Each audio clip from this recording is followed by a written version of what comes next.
আমরা সবাই সফল হতে চাই। আমরা চাই আমাদের জীবনে অর্থ আসুক, সম্মান আসুক, মানুষ আমাদের দিকে তাকিয়ে বলুক এই মানুষটা কিছু করেছে। কিন্তু সত্যিটা একটু কঠিন। শুধু চাইলে কিছুই হয় না। এই পৃথিবীতে হাজার হাজার মানুষ প্রতিদিন একই কথা বলে, আমি বড় হব, আমি সফল হব। কিন্তু তাদের জীবনে কোনো পরিবর্তন আসে না। কেন জানো? কারণ তাদের চাওয়াটা শুধুই একটা ইচ্ছে, একটা হালকা স্বপ্ন। আর স্বপ্ন তখনই বাস্তব হয় যখন সেটা আপনার ভেতরে আগুন হয়ে জ্বলে ওঠে। নেপোলিয়ান হিল এই আগুনটার নাম দিয়েছিলেন বার্নিং ডিজায়ার। এটা এমন একটা অনুভূতি যা আপনাকে শান্তিতে থাকতে দেবে না। আপনি যখন ঘুমোতে যাবেন তখনও এটা আপনাকে মনে করিয়ে দেবে আপনি এখনো আপনার লক্ষ্যে পৌঁছাননি। আপনি যখন হাসবেন তখনও ভেতরে একটা কণ্ঠ বলবে তুমি এখনো পুরোটা পাওনি। এই জ্বলন্ত ইচ্ছাই মানুষকে সাধারণ থেকে অসাধারণ বানায়। ঠিক এই জায়গাটাতেই এসে দাঁড়ায় থিঙ্ক অ্যান্ড গ্রো রিচ। এটা কোনো সাধারণ বই না, এটা আসলে মানুষের চিন্তার ভেতরে লুকিয়ে থাকা শক্তিটাকে জাগিয়ে তোলার একটা আয়না। নেপোলিয়ান হিল একটা কথা বলেছিলেন, মানুষের জীবনে যা কিছু অর্জন হয় তা প্রথমে তার মনের ভেতরে জন্ম নেয়। অর্থাৎ তুমি যেটা এখনো পাওনি সেটা আগে তোমার চিন্তায় তৈরি হতে হবে। তুমি যদি নিজের মাথার ভেতরে সেই জীবনটা কল্পনা করতে না পারো তাহলে বাস্তবেও সেটা কখনো তৈরি হবে না। ধরো তুমি একটা বাড়ি বানাতে চাও, তুমি কি সরাসরি ইট সিমেন্ট নিয়ে কাজ করা শুরু করো? না, তার আগে একটা নকশা তৈরি হয়, একটা পরিষ্কার ছবি থাকে, কোথায় কি হবে, কেমন হবে। ঠিক তেমনি তোমার জীবনটাও আগে তোমার চিন্তার ভেতরে তৈরি হতে হবে। কিন্তু সমস্যা হলো আমরা নিজেদের জন্য কোনো পরিষ্কার ছবি বানাই না। আমরা শুধু চাই ভালো কিছু হোক, কিন্তু ভালো মানে কি সেটা যদি তুমি নিজেই না জানো তাহলে জীবনও তোমাকে কিছু নির্দিষ্ট দিতে পারবে না। এই বইয়ের সবচেয়ে শক্তিশালী ধারণাগুলোর একটা হলো জ্বলন্ত ইচ্ছা। সাধারণ ইচ্ছা আর জ্বলন্ত ইচ্ছার মধ্যে পার্থক্যটা খুবই সূক্ষ্ম, কিন্তু ফলাফলের দিক থেকে আকাশ পাতাল। সাধারণ ইচ্ছা তোমাকে স্বপ্ন দেখায়, কিন্তু জ্বলন্ত ইচ্ছা তোমাকে কাজ করায়। সাধারণ ইচ্ছা তোমাকে আরাম দেয়, কিন্তু জ্বলন্ত ইচ্ছা তোমাকে অস্বস্তিতে রাখে যতক্ষণ না তুমি সেটা অর্জন করছো। এই জায়গাটাকে বোঝার জন্য একটা দৃশ্য কল্পনা করো। তুমি নদীর ধারে দাঁড়িয়ে আছো আর তোমার সামনে একটা নৌকা। তুমি চাইলে যে কোনো সময় ফিরে আসতে পারো, তাই তোমার মধ্যে একটা নিরাপত্তা কাজ করছে। কিন্তু যদি তুমি সেই নৌকাটা পুড়িয়ে দাও তখন তোমার সামনে একটা পথই খোলা থাকবে, সেটা হলো সামনে এগোনো। তখন তুমি আর অজুহাত খুঁজবে না, তুমি উপায় খুঁজবে। সফল মানুষরা ঠিক এটাই করে। তারা নিজেদের জন্য কোনো প্ল্যান বি রাখে না, তারা নিজেদের এমন জায়গায় নিয়ে যায় যেখানে জিততেই হবে। এরপর আসে আত্মপ্রোগ্রামিং। তুমি নিজের মাথাকে কি খাওয়াচ্ছ? তুমি যদি সারাদিন নিজের ব্যর্থতার গল্প শোনাও তাহলে তোমার মস্তিষ্ক সেটাকেই সত্যি করে তুলবে। কিন্তু যদি তুমি প্রতিদিন নিজের লক্ষ্য, নিজের সাফল্যের ছবি নিজের মাথায় ঢুকাও তাহলে ধীরে ধীরে তোমার ভেতরের প্রোগ্রামটাই বদলে যাবে। এটা কোনো জাদু না, এটা অভ্যাস। তারপর আসে জ্ঞান। কিন্তু এখানে একটা ভুল ধারণা আছে, সব জ্ঞান দরকার না, দরকার সঠিক জ্ঞান। অনেকেই অনেক কিছু জানে কিন্তু কিছুই কাজে লাগায় না। যারা সফল তারা খুব নির্দিষ্ট জিনিস জানে আর সেটাই কাজে লাগায়। তারা জানে কখন কি শেখা দরকার আর কি বাদ দিতে হবে। কিন্তু শুধু জানা আর ভাবা দিয়ে কিছু হয় না, দরকার কল্পনা। পৃথিবীর সব বড় সৃষ্টি প্রথমে কারো মাথার ভেতরে কল্পনা হিসেবে জন্ম নিয়েছিল। তুমি যদি নিজের জীবনের একটা বড় ছবি কল্পনা করতে না পারো তাহলে সেটা কখনো বাস্তব হবে না। কল্পনা হলো সেই জায়গা যেখানে তোমার ভবিষ্যৎ তৈরি হয়। এরপর আসে পরিকল্পনা। অনেকেই বড় স্বপ্ন দেখে কিন্তু কোনো পরিকল্পনা করে না। তারা ভাবে কোনো একদিন সব ঠিক হয়ে যাবে, কিন্তু বাস্তবতা হলো যত বড় লক্ষ্য তত পরিষ্কার পরিকল্পনা দরকার। আর সেই পরিকল্পনা একবারে ঠিক নাও হতে পারে, বারবার বদলাতে পারে। কিন্তু পরিকল্পনা ছাড়া স্বপ্ন শুধু স্বপ্নই থেকে যায়। এই পুরো যাত্রায় সবচেয়ে বড় বাধা আসে একটা জায়গা থেকে, সিদ্ধান্তহীনতা। আমরা অনেক সময় জানি কি করতে হবে কিন্তু করি না। আমরা ভাবতে থাকি, দেরি করি, অন্যের মতামত শুনি, আর শেষ পর্যন্ত কিছুই করি না। সফল মানুষরা খুব দ্রুত সিদ্ধান্ত নেয় আর খুব ধীরে সেই সিদ্ধান্ত বদলায়।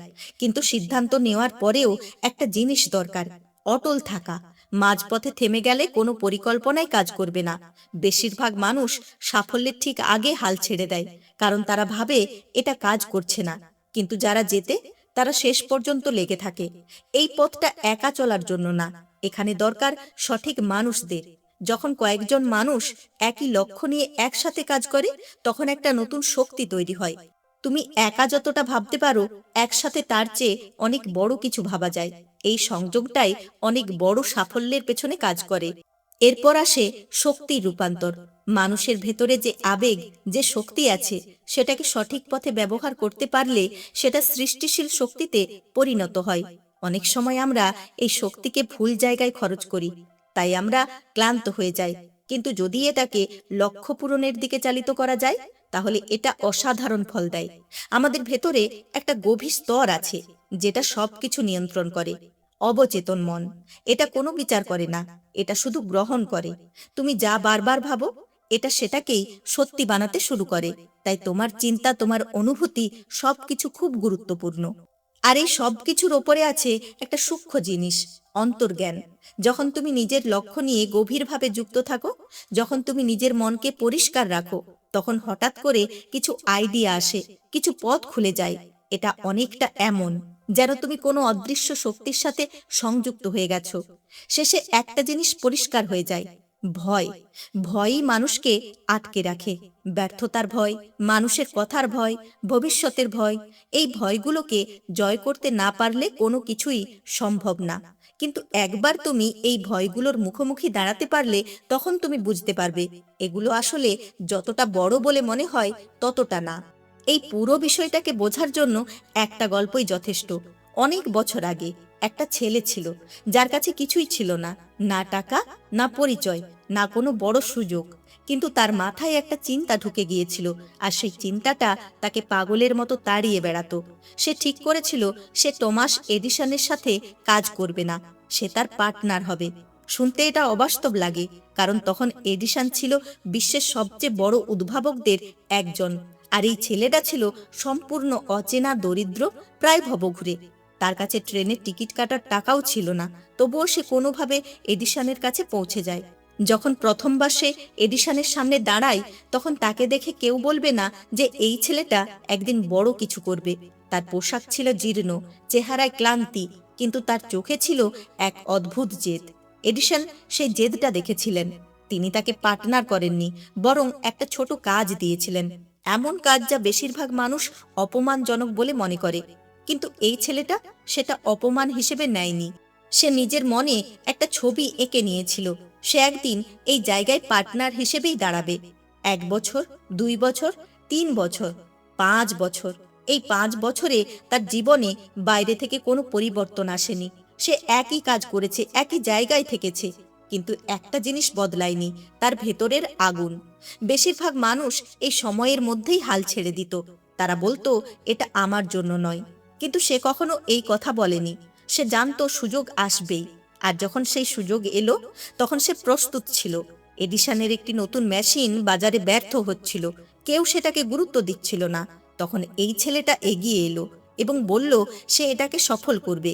কেউ বিশ্বাস করেনি, কিন্তু সে নিজের ওপর বিশ্বাস রেখেছিল। সে সেই মেশিনটাকে নিয়ে কাজ করলো, বিক্রি করলো, মানুষের কাছে পৌঁছে দিল। আর একসময় সেই ব্যর্থ মেশিনটাই সফল হয়ে উঠল। আর সেই মুহূর্তেই সে হয়ে গেল এডিসনের পার্টনার। কারণ সে কখনো নিজের স্বপ্ন থেকে সরে যায়নি, সে নিজের জন্য কোনো ফেরার পথ রাখেনি। সে নিজের সব নৌকো পুড়িয়ে দিয়েছিল। তার সামনে ছিল শুধু একটাই রাস্তা, সেটা হলো জয়।